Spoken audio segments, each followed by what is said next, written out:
அன்பும் காதலும் கொண்ட ரிஷபராசி நேயர்களே,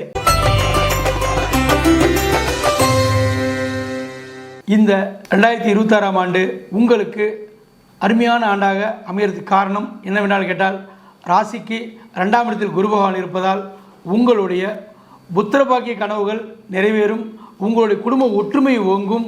அதே நேரத்தில் உங்களுக்கு லாபஸ்தானத்தில் சனி பகவான் இருப்பதனால் உங்களுடைய தொழில் மூலமாக நல்ல ஒரு லாபங்களை பெறுவீர்கள்.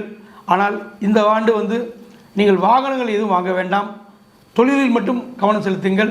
அதே நேரத்தில் உங்களுடைய குடும்பத்துடைய ஒற்றுமைக்காக பாடுபடுங்கள்.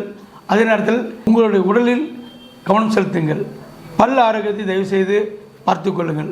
உடலில் முக்கியமாக பார்க்க வேண்டியது இந்த ஆண்டு பல் சம்பந்தப்பட்ட வியாதிகள், உடல் சம்பந்தப்பட்ட வயிறு சம்பந்தப்பட்ட வியாதிகள் வரும். அதற்காக அதில் கவனம் கொடுங்கள். நேரத்திற்கு சாப்பிடுங்கள். அதே நேரத்தில் பற்களை சுத்தமாக வைத்துக் கொள்ளுங்கள். இந்த ஆண்டு அதன் மூலமா ஒரு சிக்கல்கள் வராமல் தடுக்கிறதுக்குண்டான வாய்ப்புகளையும் சந்தர்ப்பங்களையும் நீங்கள் ஏற்படுத்தி கொள்ளுங்கள். அதே நேரத்தில் இந்த குடும்ப விஷயத்தில் நீங்கள் பேசக்கூடிய வார்த்தைகளை அளந்து ஜாக்கிரதையாக பேசுங்கள்.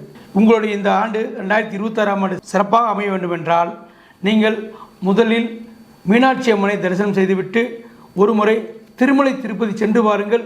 உங்களுடைய நிறைவேறாத ஆசைகள் நிறைவேறும். அதே நேரத்தில் புத்திரபாகியம் கிடைக்கும். வீடுகளை மாற்றி அமைக்கக்கூடிய ஒரு யோகம் உண்டு. புதியதாக எதுவும் ஒரு வாகனங்களை வாங்கிவிட வேண்டாம். மற்றபடி இந்த ஆண்டு ரிஷபராசி நேயர்களுக்கு 75% நன்மைகள் நடக்கும்.